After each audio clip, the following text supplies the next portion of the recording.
What happens when one of Hollywood's most unpredictable actors sits across from daytime television's most controversial host, and a simple interview about his latest film turns into the most explosive confrontation ever caught on live television? You're about to witness Nicolas Cage like you've never seen him before, and trust me, you won't believe what comes out of his mouth. Make sure to hit that subscribe button and drop a comment below because this is going to be absolutely wild. The View's studio buzzed with anticipation as Nicolas Cage settled into the guest chair, his signature intensity already palpable even in casual conversation with the other hosts. He was there to promote his latest thriller, but Joy Behar had other plans entirely. "So, Nicolas," Joy began with that familiar smirk, "I have to ask about your financial troubles from a few years back. I mean, buying all those castles and dinosaur skulls, that was pretty irresponsible, wasn't it?" The temperature in the studio seemed to drop several degrees. Cage's jaw tightened almost imperceptibly, but his voice remained measured. "Well, Joy, I think that's a rather reductive way to look at someone's life choices. I made investments, some worked out, some didn't. That's called being human." "Investments?" Joy laughed, turning to the audience. "Is that what we're calling buying a pyramid tomb now? Come on, Nicolas. You have to admit, some of those purchases were just crazy." Whoopi Goldberg shifted uncomfortably in her seat, clearly sensing the tension building. "Joy, maybe we should focus on the movie," she suggested diplomatically. But Joy was just getting started. No, I think people want to know about this stuff. I mean, Nicolas, you've made some really questionable movies too. Like that one where you're fighting animatronics at a pizza place. What was that about?" Cage leaned forward slightly, his famous eyes beginning to show that familiar fire. "You know, Joy, I find it interesting that someone who's made a career out of sitting at a table and offering opinions would critique someone who actually creates art." The audience went silent. Even the cameramen seemed to hold their breath. Joy's smile faltered for just a moment before returning with renewed venom. "Art? Is that what you call screaming about bees? Or dressing up like a bunny rabbit? Come on, Nicolas. At some point you have to own up to the fact that you've made some real stinkers." "I own up to everything I've done," Cage replied, his voice getting slightly louder. "Every role, every choice, every moment of my career has been deliberate.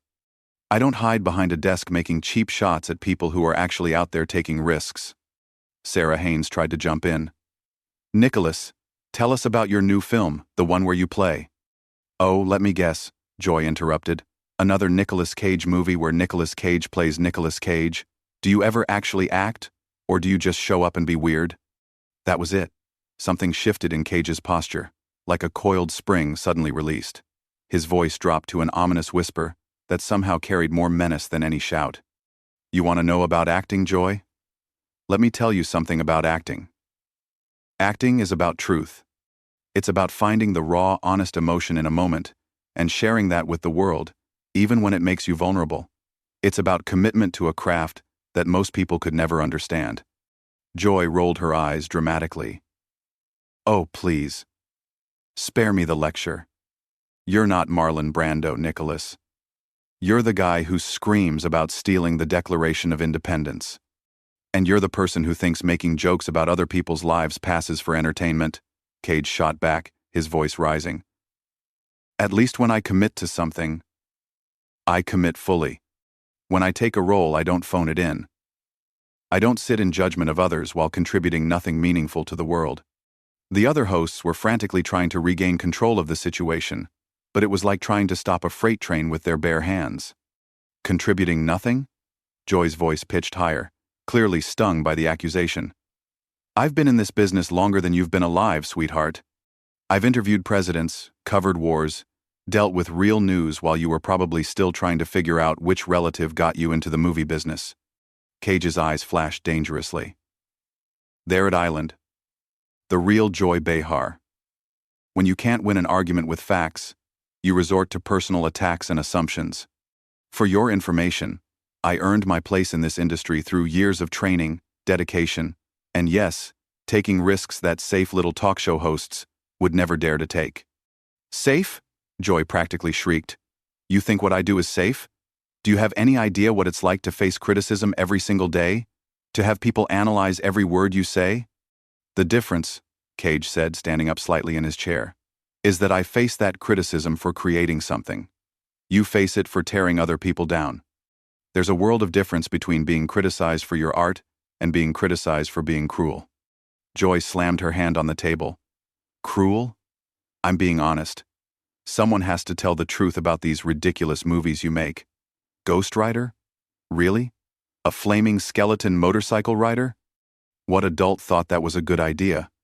Cage's voice suddenly went deadly quiet, which was somehow more intimidating than if he had screamed. You know what, Joy? I'm beginning to understand why people change the channel when you start talking. The studio audience gasped audibly at Cage's cutting remark about people changing the channel. Joy's face went through a rapid series of expressions: shock, anger, then something approaching genuine hurt, before settling back into defiant rage. Excuse me? Joy's voice cracked slightly. Did you just insult my ratings? My show has been on the air for decades. I have millions of loyal viewers who tune in specifically to hear what I have to say. Cage tilted his head, studying her with the intensity he usually reserved for his most dramatic roles. And yet here you are, using your platform to attack a guest instead of having a meaningful conversation. Tell me, Joy, when was the last time you created something that brought joy to people instead of just stirring up controversy? I create conversation, Joy shot back, but her voice lacked its earlier conviction. I create dialogue about important issues. Important issues? Cage's eyebrows raised in genuine incredulity. Like mocking someone's career choices? Like ridiculing artistic expression? If that's your idea of important dialogue, then maybe the problem isn't my movies. Maybe the problem is your understanding of what actually matters. Sonny Hostin attempted to mediate. Maybe we can all take a step back here and... No, Joy interrupted, pointing at Cage. I'm not backing down from this. You come on my show, you act all high and mighty about your art, but the truth is you've been making garbage for years and everyone knows it. At least I have the guts to say what people are thinking.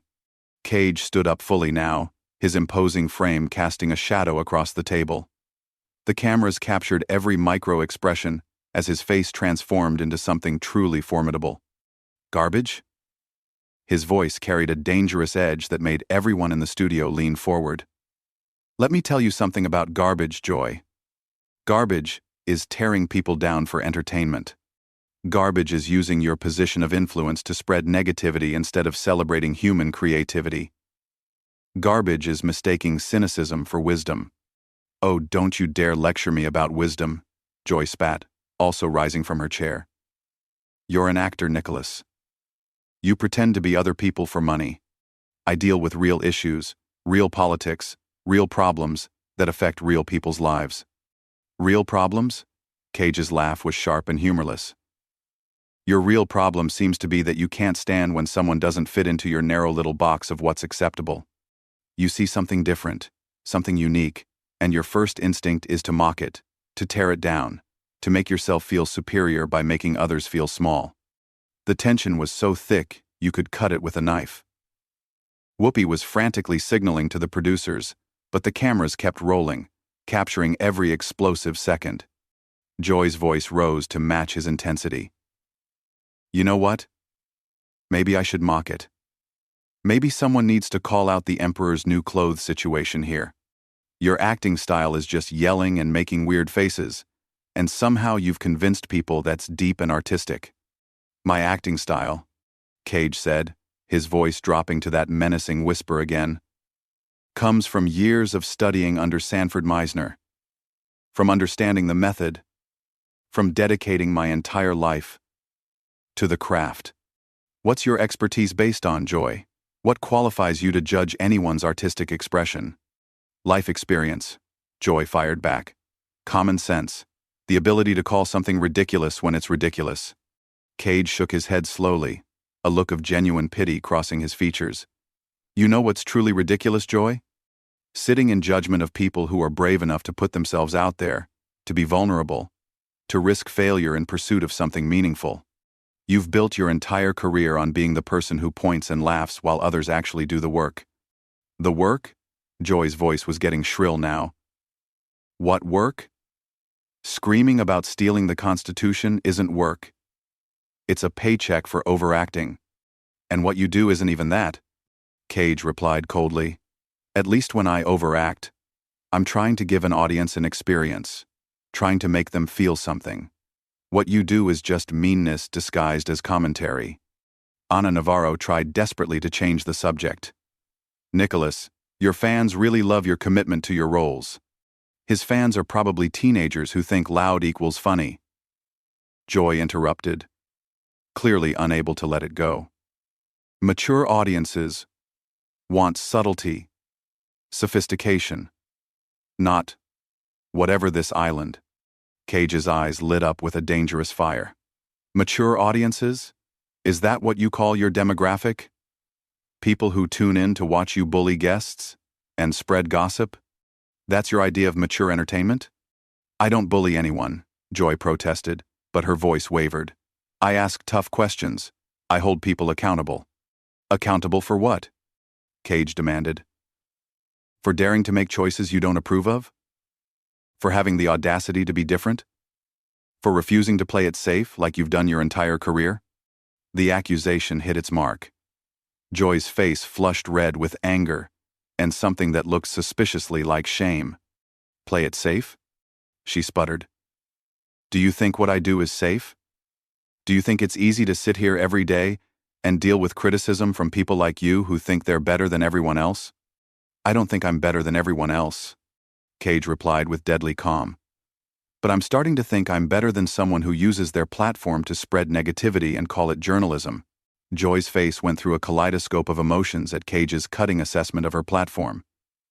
For a moment, genuine hurt flickered across her features before being quickly replaced by pure, undiluted fury. How dare you? She hissed, her voice trembling with rage. How dare you come into my house and act like you're some kind of artistic genius when everyone knows you're just a has-been riding on your uncle's coattails? The mention of Francis Ford Coppola was clearly the final straw. Cage's entire demeanor shifted into something primal and terrifying. His voice, when it came, was barely controlled thunder. My uncle's coattails? Each word was precisely enunciated, dripping with venom. You want to go there, Joy? You really want to make this about family connections? Let's talk about how you got your big break, shall we? Let's discuss the real story of how Joy Behar became Joy Behar. Joy's confidence wavered for the first time. That's completely different, and you know it. Is it? Cage took a step closer to the table, his presence dominating the entire studio. Because from where I'm sitting, it looks like someone who's never created anything meaningful is attacking someone who has dedicated his entire life to his craft. And now you want to make it personal? The other hosts had given up any pretense of controlling the situation. Whoopi was staring in fascination. Sarah had her hand over her mouth, and the audience was dead silent, witnessing television history unfold. Personal? Joy's voice cracked with hysteria. You made it personal when you insulted my intelligence, my career, my viewers. You think you can come on here and act like some tortured artist when everyone knows you're just a joke. Cage's laugh was sharp and bitter. A joke? You know what's a joke, Joy? The fact that you think tearing down other people makes you important? The fact that you believe cynicism is the same thing as wisdom.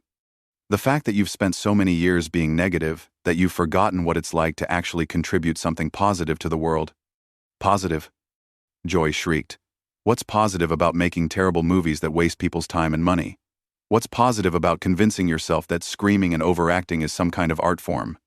Cage slammed his hand on the table with such force that the water glasses jumped. What's positive is that I try, Joy. What's positive is that I put myself out there, I take risks, I attempt to give people experiences they've never had before. Sometimes I fail, sometimes I succeed, but at least I'm not hiding behind a desk making cheap shots at people who are actually in the arena. The reference to Theodore Roosevelt's famous speech clearly went over Joy's head, but the power behind Cage's words was unmistakable.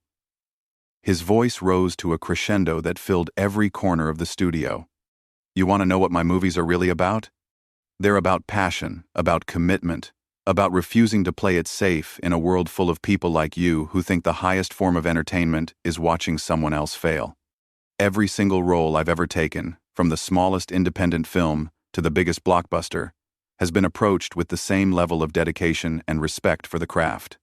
Joy was backing away slightly now, clearly intimidated by the sheer force of his presence. That's all well and good, but it doesn't change the fact that some of your movies are objectively terrible. Objectively terrible according to who? Cage's voice dropped to that dangerous whisper that somehow carried more menace than any shout. According to you? According to critics who wouldn't know genuine artistic risk if it bit them on the rear end? According to people who think safe, predictable mediocrity is somehow superior to ambitious failure? According to audiences, Joy stammered, clearly struggling to maintain her footing in the argument. According to box office numbers. According to common sense.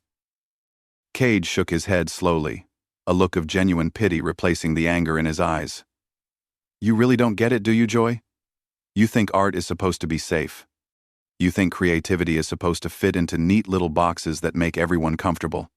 You've spent so long living in that world that you can't even recognize authenticity when it's standing right in front of you. Authenticity?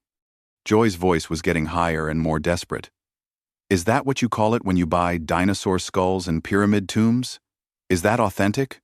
Or is that just rich guy weirdness? The personal attack seemed to energize Cage rather than hurt him. His response came with the full force of his considerable talent behind it. You know what, Joy? Yes, I bought unusual things. Yes, I made choices that other people wouldn't make.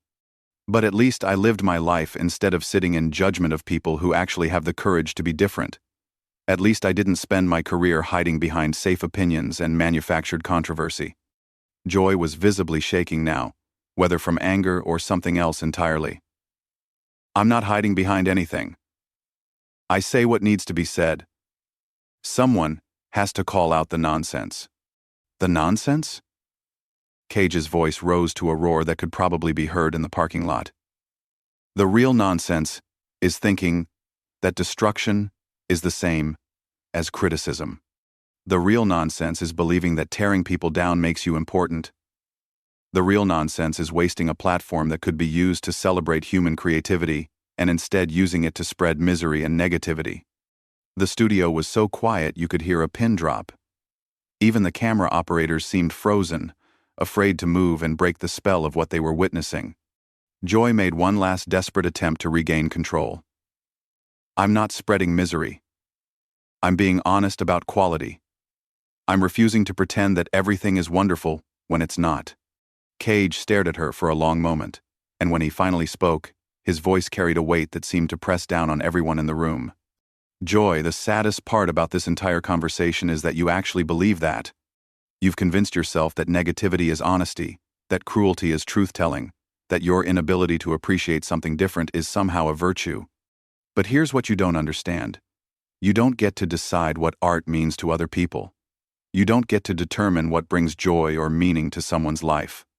All you get to do is choose whether you're going to add something positive to the world or whether you're going to spend your time tearing down the people who are actually trying to create something beautiful. He straightened up to his full height, every inch the imposing figure that had captivated audiences for decades. I feel sorry for you, Joy. I genuinely do.